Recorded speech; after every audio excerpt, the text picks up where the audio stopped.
My name is Andrew Hanzel. I'm a senior designer in the Oldsmobile Exterior No. 1 studio, and I've been with General Motors for 10 years. The technique we're going to discuss is a relatively quick one that utilizes felt tip pen, Prismacolor pencil, and pastel chalk. I usually start with a very quick but relatively comprehensive Prismacolor drawing, and then placing that under another clean sheet and using sweeps and ellipse guides, will then go back and true up all the lines and clean up the drawing. Then, using a black felt tip pen and ellipse guides, we're now blacking in the tires and any areas that will appear black.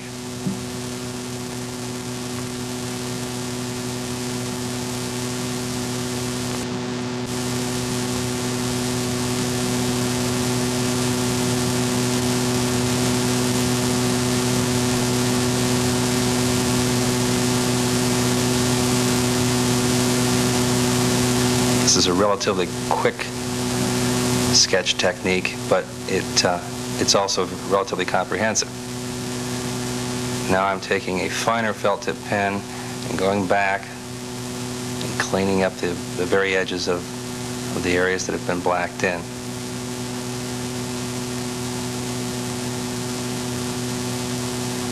This car has an exposed interior, so I'm just going to do a quick black graphic representation of the interior. I'll remove that original drawing, turn this one on its back, and using that black felt tip, go back in now on the reverse side of the paper, and then on the front that'll give me about a number 5 cool gray.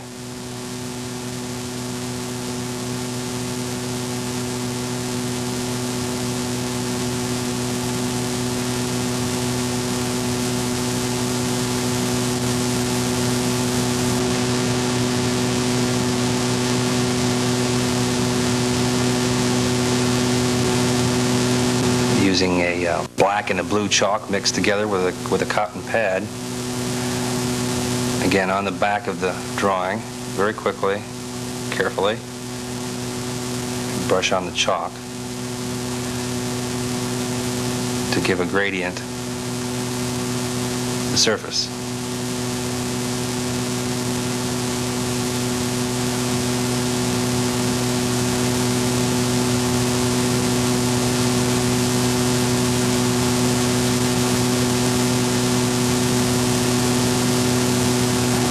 Back on the front of the drawing and accenting a little bit wherever it's needed to darken the pastel.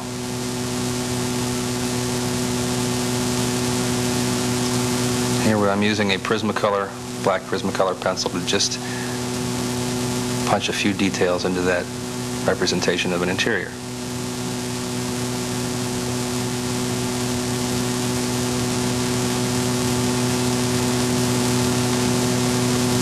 Now again on the back of the drawing, very carefully, with a not new X-Acto knife,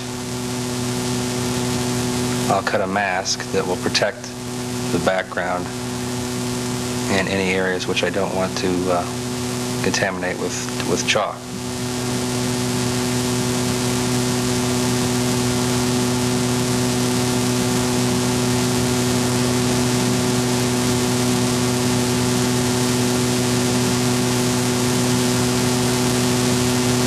Using a red-orange Dayglow chalk on the implied horizon line in the sketch.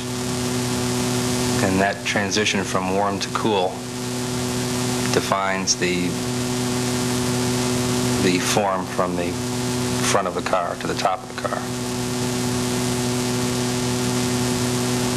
I use a Dayglow yellow-orange right at the horizon and a Dayglow red-orange up from that slightly, and mix maybe a little bit of blue in with it as it runs to the top of the car. And here I'm using a cotton pad with a little bit of black to just do a quick representation of the form of a wheel cover.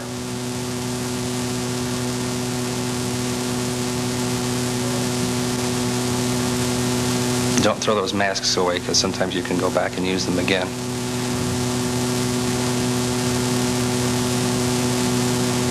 Just a little shading on the top of the wheel cover.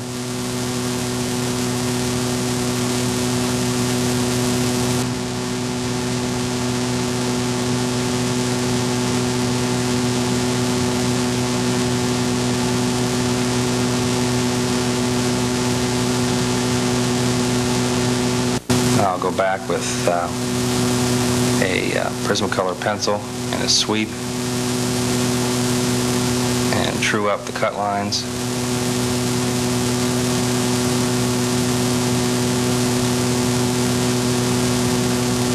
And any other fine detail that I'd like to show in this particular drawing.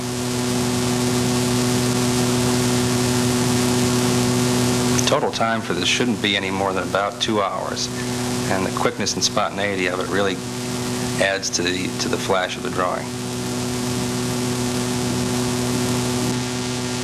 Tom Peters. I've been with General Motors for about 1.5 years. I'm working in Advanced One Studio. The technique I'm going to be demonstrating is a bond paper technique and marker, a quick, fast watercolor medium.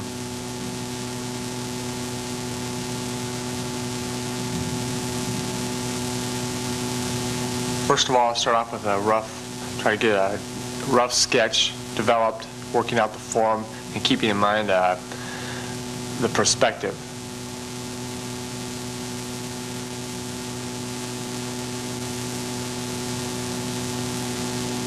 Once I get the theme going, I go in and detail it out, bring out the wheels, try and clean up some of the door cuts, working with ellipse guides to true up the ellipses of the wheels a little bit. The basis for any good drawing is a good perspective.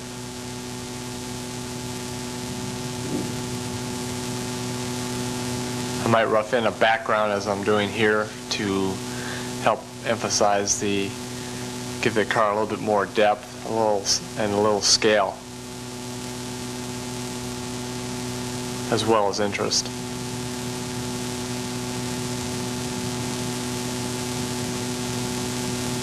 For the line drawings, I'll usually use a sharp, very thin pencil or a pen, a fine black pen. If I'm satisfied with the line drawing, I'll take a piece of bond then and transfer it using either, again, say a number 7H pencil or a very thin or a fine black pen. But sometimes I'll go in and take a sweep to transfer some of the lines as well. It's not always necessary, but sometimes I'll go in and take a sweep to transfer some of the lines as well. A light table or putting the drawing up on a window may help in transferring to the bond, since the bond isn't quite as transparent as the vellum is that I used to sketch on.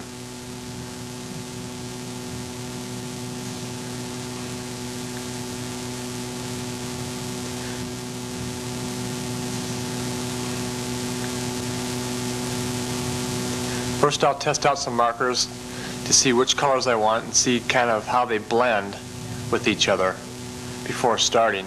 Usually I use a second piece of paper, a bond paper, underneath the sketch paper that I'm going to be working on. And usually I'll start out with the center core horizon reflection on the car.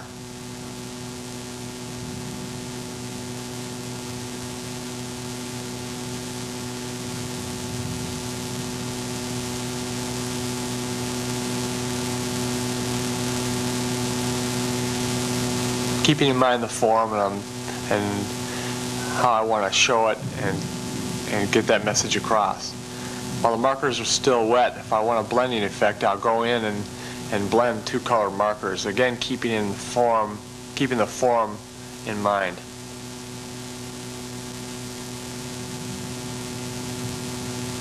At this stage, I'll be working with different markers in the cool and warm ranges to help explain the form itself. The warmer markers in the lower surfaces, the cooler markers in the upper surfaces and the surfaces that turn away from you.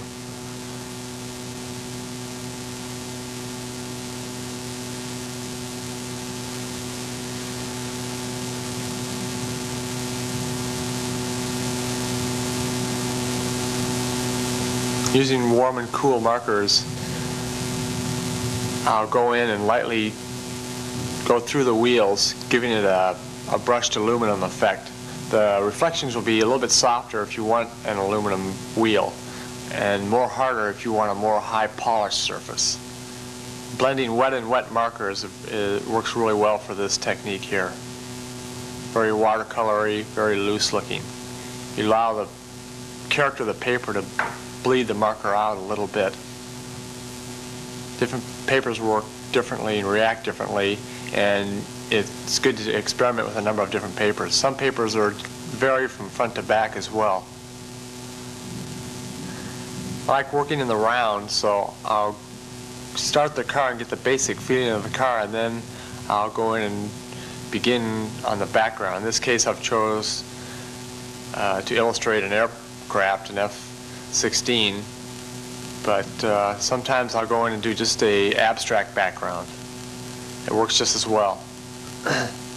Keeping in mind too, if I have a light car, I try to make the background darker. If I have a dark car, I try and make the background lighter.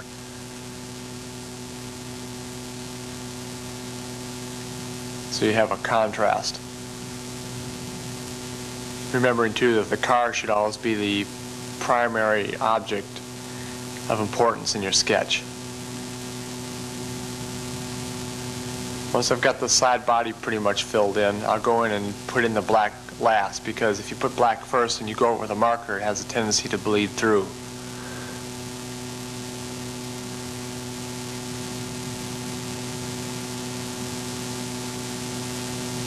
Again, working slowly.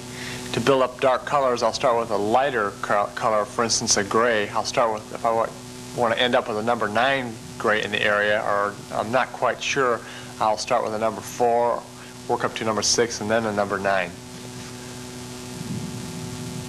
This technique is a little bit more unforgiving than, say, chalk and vellum, because once the marker is down, it's down for good. I'll go in and start detailing after a while using different colored pencils, Prismacolor pencils or Verithins, to add a little bit more intensity to the color. And in this case, I chose to try a colored paper background instead of a marker background, which is just as good. This is something just a little different. So what I did was trace the outline of the airplane on a piece of vellum.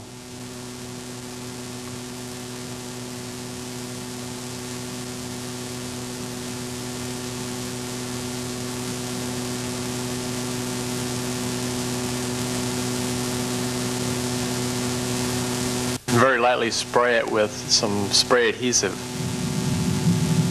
just enough to tack it to the colored paper background to hold it in place while I cut the shapes out.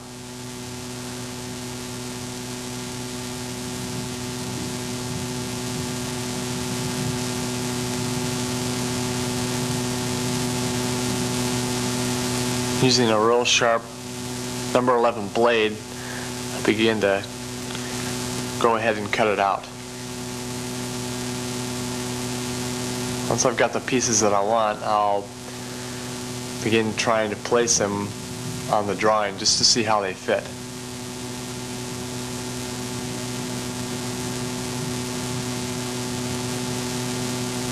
And if they fit good, I'll use the adhesive again and put them down a little bit more permanently.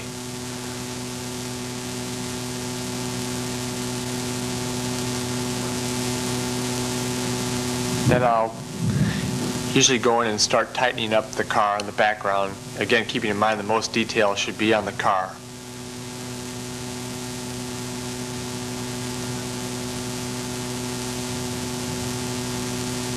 The key to car sketching to me is contrast, working with the contrast of warm and cool, contrast of light and dark, contrasts of one color against another.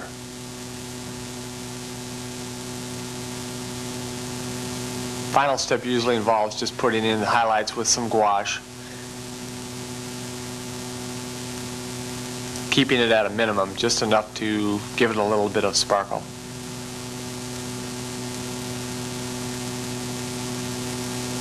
And then lightly dusted, possibly with some spray fix, just to protect it.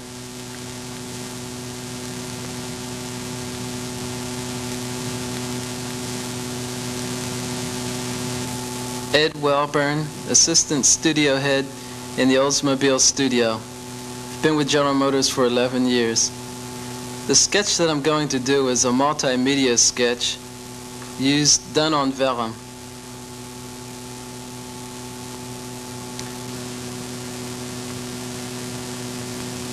Early in the design process, I feel it's very important to give attention to the proportions of the vehicle.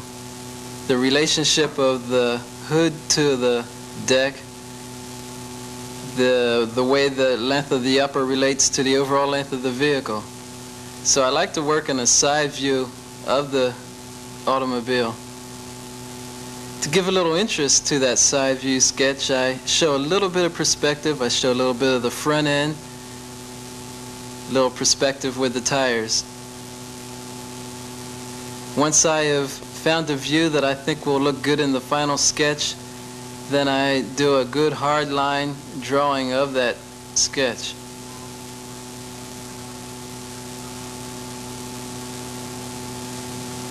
On this hard line drawing, I try to keep the entire sketch clean,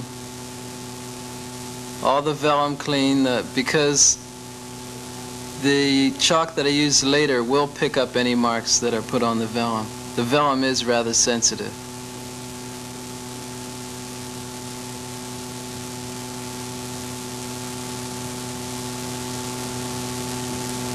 Once the hard line drawing is finished, then I start with the marker. The sketch that I'm doing is of a black car, so I'll establish the primary reflections with that black dry marker.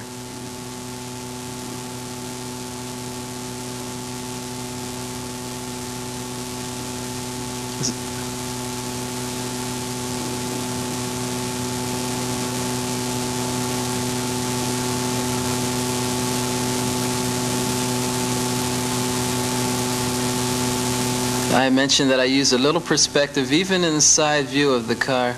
So I'll use a 80 ellipse up front on the front tire, and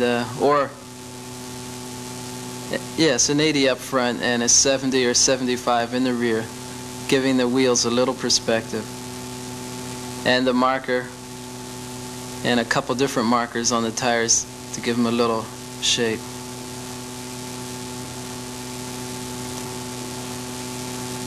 As I mentioned, I work on both sides of the vellum. As you may know, if you use the black marker on the back, it'll come through as a gray. And any other gray markers that you might use will come through even more subtle. In the areas in which you use the marker on the back, when you do work on the front of the sketch, you can cover them with some chalk and the marker won't bleed through.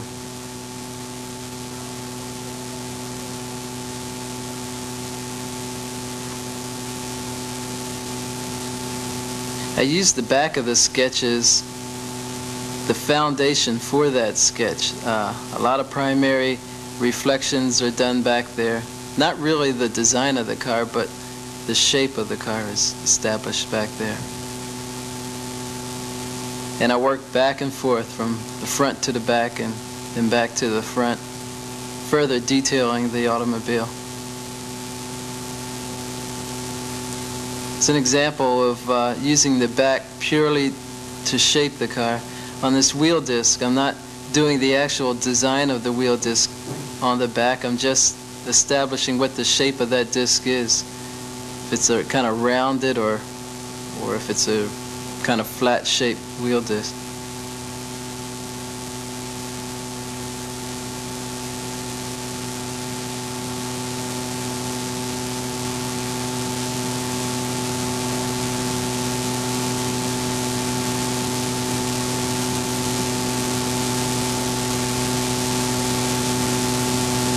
As I mentioned, I use chalk on a sketch. I use it quite a bit.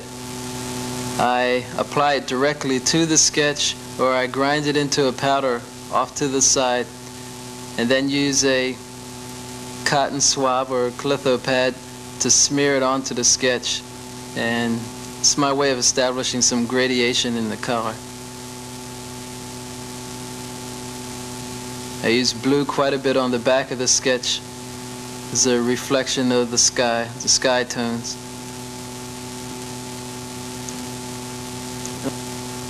And on the front of the sketch, I use a lot of the primary colors, or the actual color of the vehicle.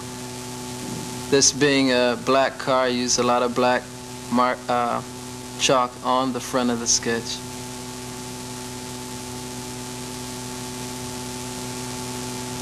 We generally make masks to cover areas that we don't want to get chalk on.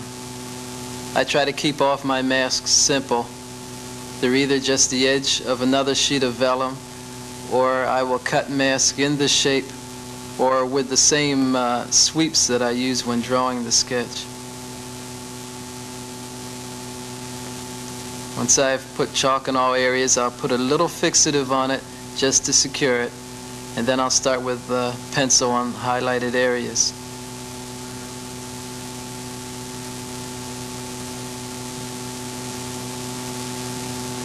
As I mentioned, I like to work fast, and I want to keep the sketch clean, so I use an X-Acto knife to cut in all the highlights, say like on this aluminum wheel disc. And I'll use the X-Acto knife to cut away any unwanted areas. I like to work fast, so I don't mind letting the chalk overrun into areas of the background, because I know when I'm almost finished, go back with that X-Acto knife and cut away all those unwanted areas.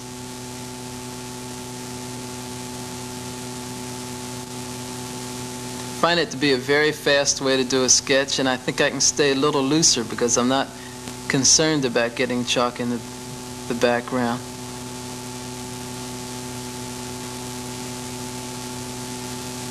Once I've cut out the car, or cars in this case, then I'll put workable fixative on the back, and then I'll put a spray adhesive on the back of the sketch. Make sure that the spray adhesive that you use will not dry out and lose its holding power. And then I'll mount the sketch on an illustration board.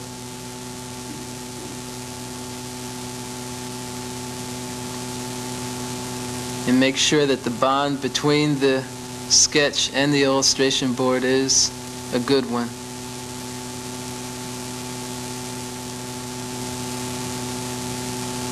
I'd like to repeat that the materials that I used in the sketch were markers, chalk, which I grind into a powder, assortment of Prismacolor pencils. It all comes together into what I think is a pretty clean and very professional presentation.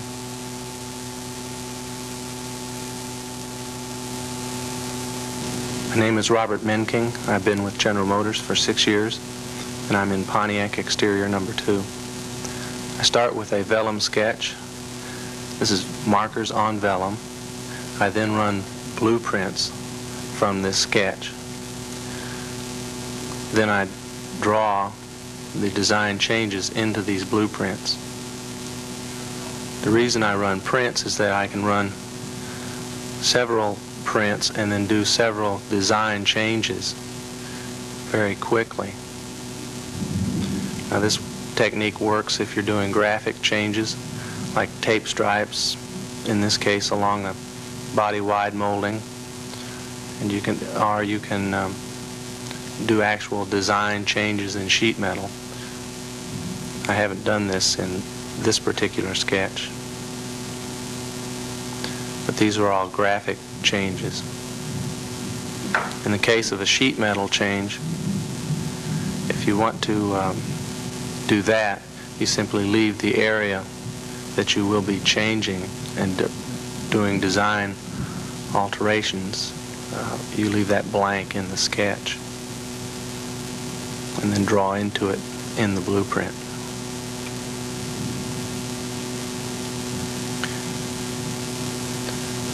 But again, the advantage to this technique is the great speed at which you can turn out design changes and ideas.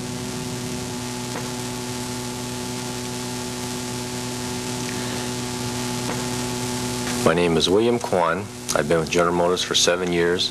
I am currently in Oldsmobile Interior Studio. This technique basically involves pen and ink sketching with color markers on bond paper.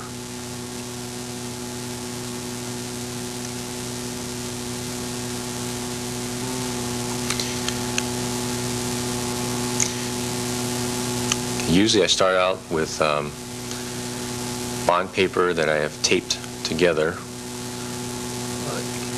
and I'm roughing in the underlay using here a Prismacolor pencil, red and blue.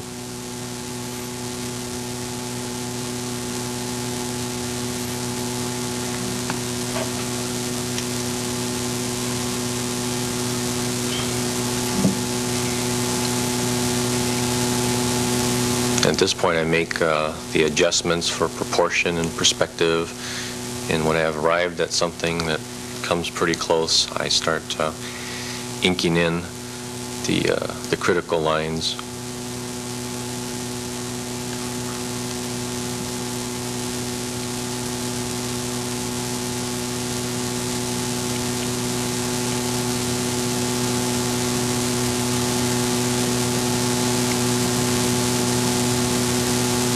Here I'm adding some background graphics just as an added point of interest.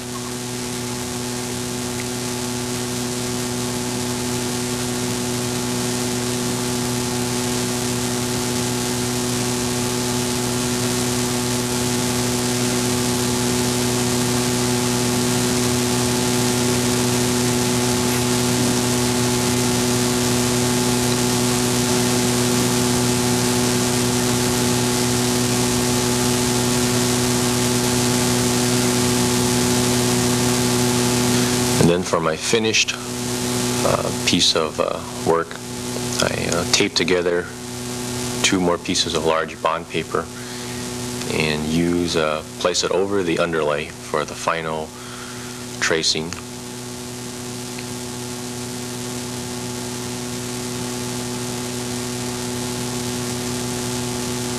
And on this I go directly to the ink pen. And I'm double checking to make sure that everything's right.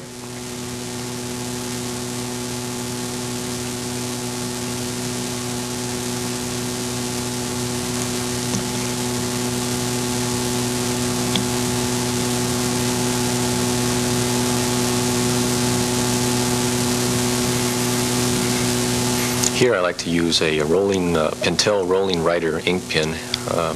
It tends to be fast, and the ink dries quick enough that the marker does not bleed it out on the bond paper. Once the line drawing is finished, I go in and start blocking in the colors.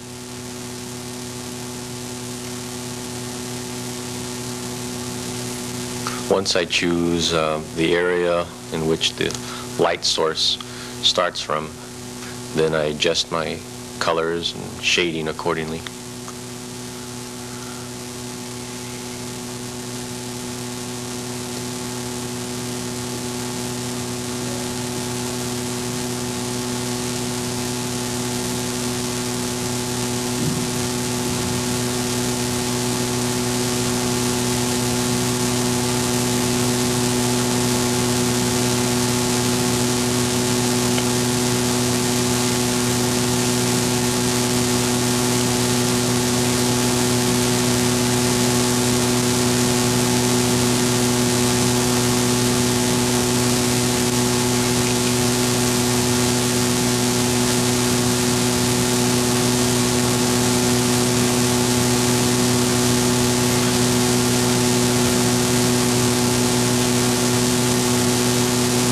First areas I blocked in were of the same color, which was a dark steel color. Now I'm going in with a warm gray to simulate some fabric. Now I'm throwing in some shadow areas over the fabric, as if they were cast by the seat bolsters, keeping in mind my light source coming in from the upper right-hand corner.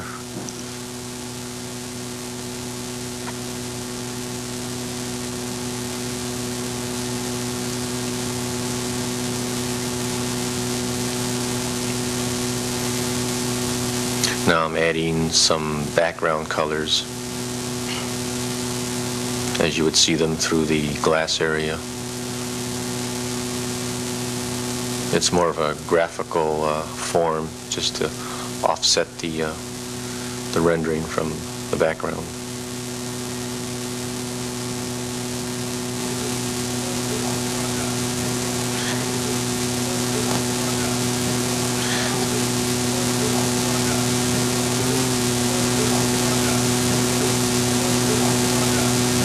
So this is the finished sketch rendering, a vignette more or less, colored in just enough to communicate the design.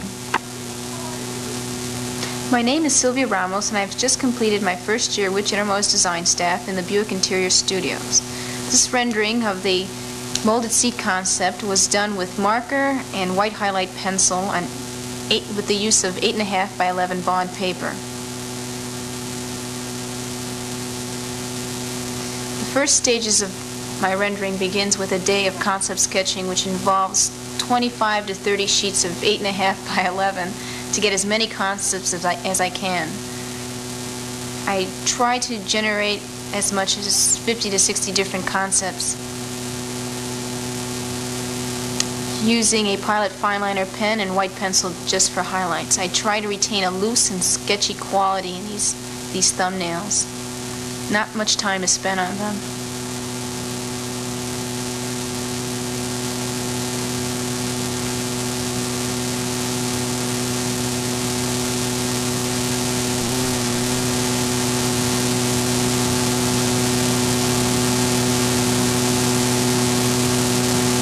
I try not to spend too much time on perspective or making it look exact. At this point, at this stage of the game, it's just trying to get as many concepts as possible.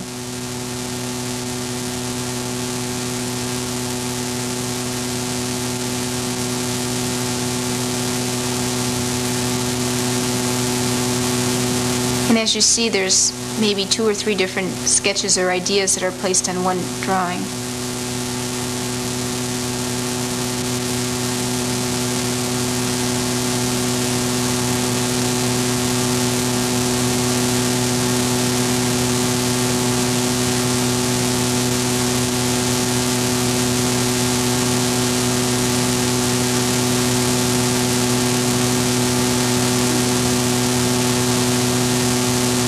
And the highlights usually complement the form. Background color is just for accent.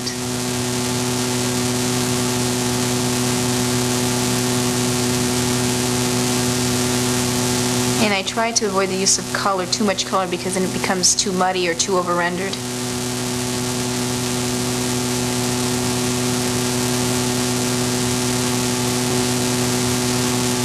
With a full day of sketching then comes a more detailed study of, let's say, a series of concept sketches that I liked.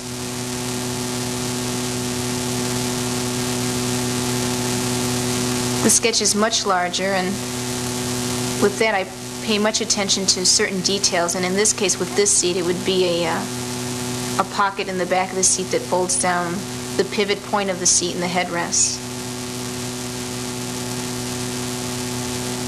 Color is used to show the fabric, where the fabric is to be molded onto the seat.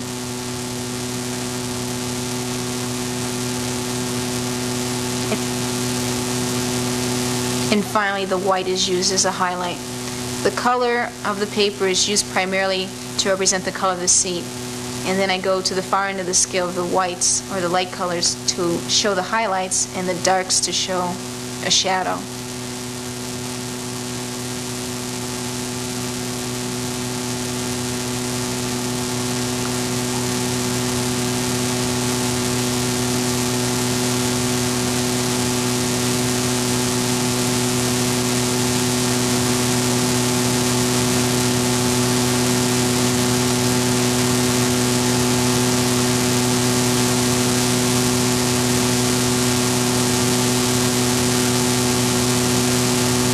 Also, notes are taken on the concept itself. And at the end of all finished concepts, they're all signed. Then begins the third stage, which is a composite study of the final rendering. I use again the 8.5 by 11, and usually I just tape them together.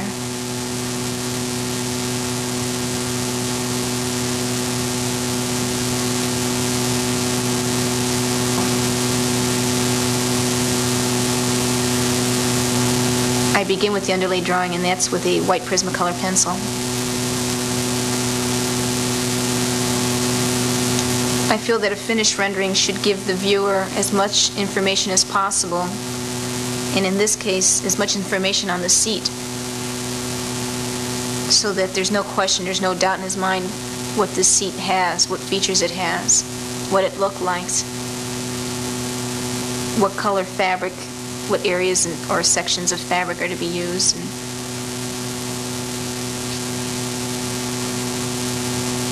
And the only time I use a straight edge is to show an electronic control, but I rarely use any kind of straight edge. I kind of like that loose and sketchy quality in all my renderings. And it saves a lot of time. With the use of straight edges, you kind of get bogged down with, the technical look of the seat.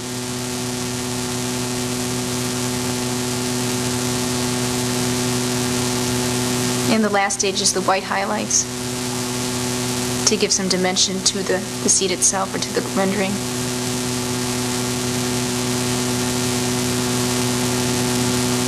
Color is used to connect, let's say, certain portions of the drawing, maybe a detailed study with a full view of the seat.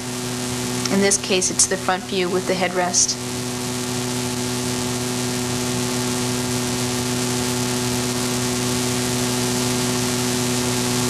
In most cases, the time spent on a finished rendering is about an hour or 2 hours.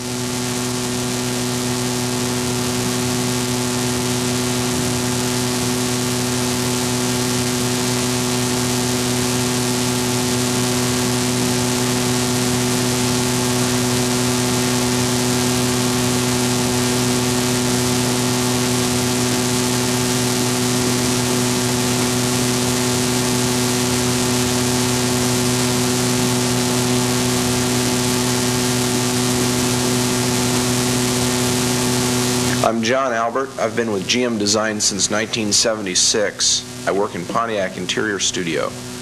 The technique I'm illustrating is marker, Flowmaster ink, and Prismacolor pencil on Canson paper that's been Xeroxed. I work in two stages. The first stage involves the sketch. I sketch out the composition using non-photo blue Prismacolor on 11 by 17 white bond paper. Once I'm pleased with the composition of the sketch, I begin working back into it using fine point ballpoint pen. And throughout the sketch process, I try to make any notations that I feel will help convey the design concepts. Once my line weights in ballpoint pen are pretty well established, I come back in with a fiber tip black fine point pen, and I try to firm up some of the overall object outlines.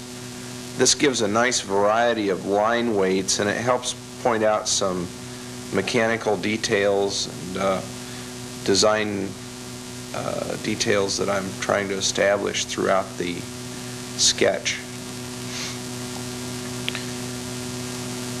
Once everything is complete, I'll come back in with white designer's gouache and try to correct any mistakes that I've made through the sketch, and also to white out any overrun lines that I've done through the sketch process. I have to be careful to avoid any of the marker lines, the fiber tip marker lines that I've done because of bleeding. Then I run the sketch through a Xerox machine onto Canson paper that has been cut to the same 11 by 17 dimension. this begins phase 2 of my sketch process. I begin this phase of the sketch technique by applying a background wash that's been mixed from several colors of Flowmaster inks and Flowmaster cleanser.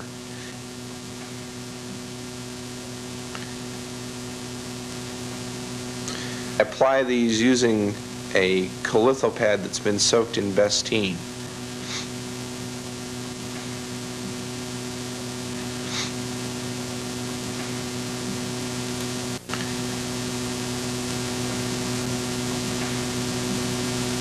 The Bestine helps speed up the drying process and helps the sketch process move along.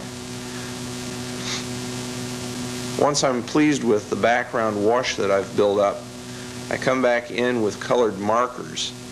Here I find it helpful to run more than one copy of the sketch so that I can experiment on one sheet and then apply what I've learned from that sheet onto my final rendering sheet. Then I come back in with light value Prismacolor pencils and begin to pick up a lot of the lit surfaces and edges that would occur throughout the rendering.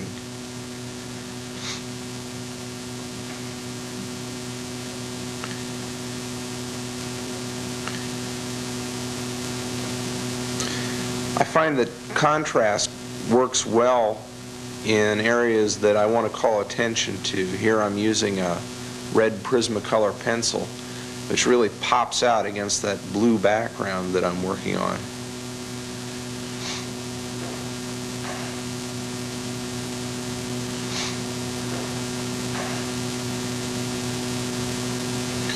After my pencil work's complete, I'll come back in with designer's gouache and I'll begin to really emphasize some highlighted areas. I try to use white designer's gouache tinted with some of the other base colors for most of the highlights, and I'll use pure white designer's gouache for some of the chrome areas and hottest spots in the sketch. Once I'm finished, I can connect several of these sketches together to form a design mural which can convey a broad concept for a design along with many intricate design details that comprise that concept. Makes an interesting medium for a presentation.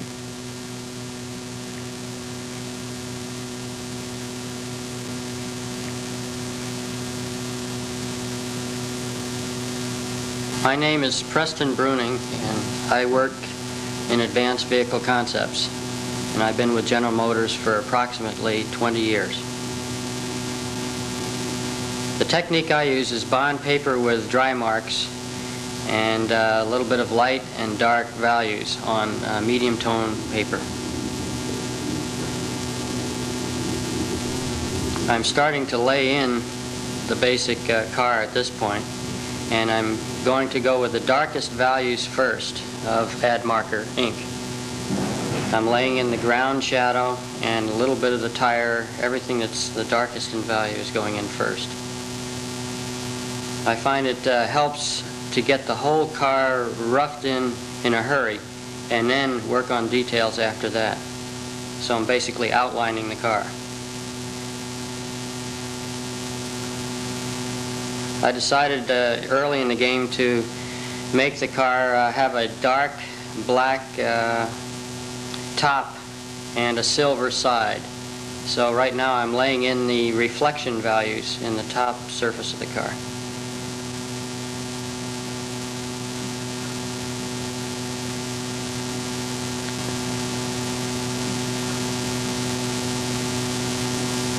I'm starting to put in the side tones, the warm values of gray, 1 and 2, on the side of the car. These again are reflections. Reflections of Earth up to the horizon line. Again, a warm value gray. And it helps to have the pen very wet at this point so it can soak into the paper. There will be a little bit of tendency for the pens to bleed on the bond paper, but you can always clean that up with pencil and paints later on.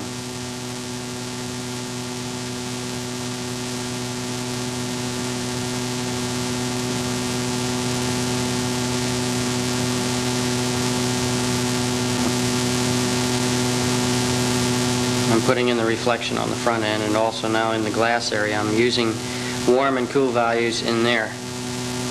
That happens to be a reflection on the top. There is also a reflection in the side that's a continuation off the top in the glass area. I'm adding in the detail in the wheels, reflections in the wheel proper, and then in the rear wheel I'm starting to lay in a stripe on the lower edge that matches the top of the car, and eventually I will clean that up with a ballpoint pen. I'm starting to tone in some of the areas in the glass area, and in the reflected area I'm bringing out some of the detail of the cockpit interior.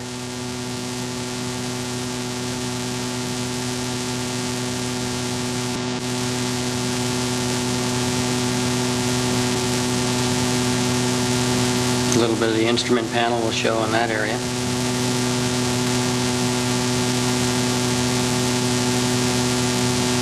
And the headrest and maybe a roll bar behind the head. Again, these are all details that enrich the cockpit area and also makes the glass believable. And that's the very tail end there. I'm also toning in the air intake in the side of the vehicle that goes to the rear engine pod, and I'm also toning in some of the top surface of the engine pod. Because the lean machine leans, the body leans over the engine pod, I'm putting in the cut line there. I'm also laying in some stripes that come off of the canopy, the black portion of the canopy. I'm using a very thin pencil, which is a hard black pencil. And now I'm starting to tone the reflection areas in the side with new pastel chalks. A little bit of warm orange and a little touch of blue on the top surface.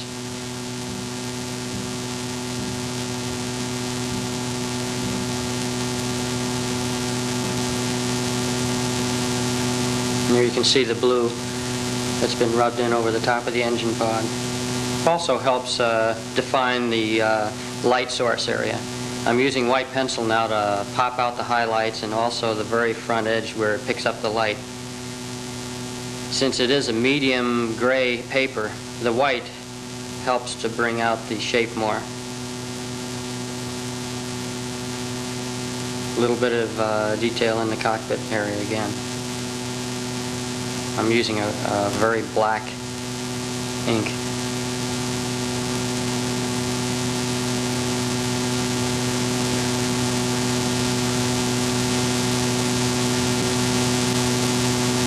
Now I'm starting to bring out some of the details of the air intake and also the wheels themselves. Some of the tread pattern.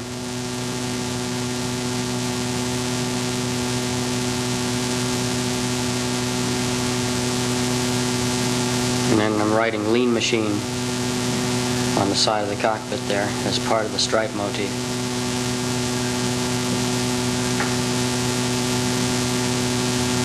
Now the tread pattern in the front wheels being put in. Also added some detail in the wheel area itself, make it a little more believable.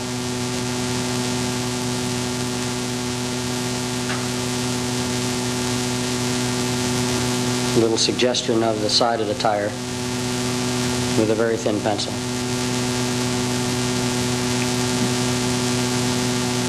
Now I'm laying in a black panel behind the vehicle. This again helps set the vehicle off from the background. It almost frames the vehicle, and that's going in a very dark gray.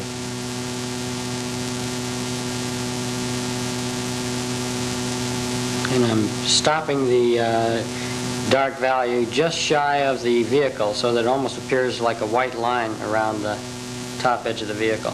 And I'll probably take a pencil to delineate that even further.